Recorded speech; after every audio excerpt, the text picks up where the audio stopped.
Trump, Elon மஸ்கை பற்றி நிறைய விஷயங்கள் பேசியிருக்கோம். அவங்களுடைய நட்பாக இருக்கட்டும், அவங்களுடைய மோதலாக இருக்கட்டும், இந்த விஷயங்கள்லாம் நம்ம வந்து தொடர்ந்து பேசிகிட்டு இருக்கோம். நீங்கள் நம்ம நிகழ்ச்சியிலே அண்மையில் சொல்லியிருந்தீங்க, எலான் மஸ்க் வந்து புதுசாக கட்சி தொடங்க போகிறாருன்னு.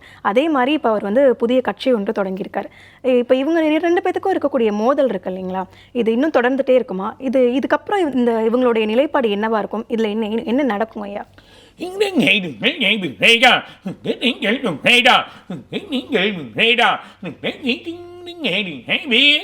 முதல்ல நம்ம படிக்க சொன்னோம்.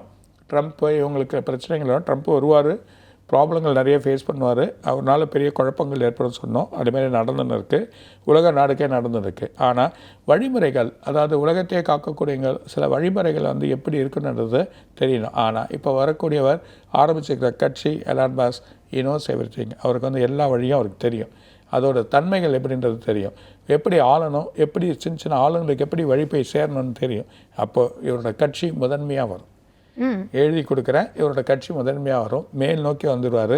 மக்கள் இவரை விரும்புவாங்க, மக்கள் விரும்பி இவரோட செயலை வந்து ஏற்றுக்கணும். அது இல்லாமல் இந்த ட்ரம்பில் இருக்கக்கூடிய கட்சியில் இருக்க ஒரு கொஞ்சம் பேர் இதில் வந்து சேரத்துக்கான ஒரு வாய்ப்பு உண்டு. அதில் இந்தியன்ஸும் நிறைய பேர் வந்து சேருவாங்க, அவங்களுக்கு முதன்மையாக கிடைக்கும். இவர் ஒரு வெற்றி பாதைக்கு போகக்கூடிய நிலைமை இருக்குன்றதை சொல்கிறார்.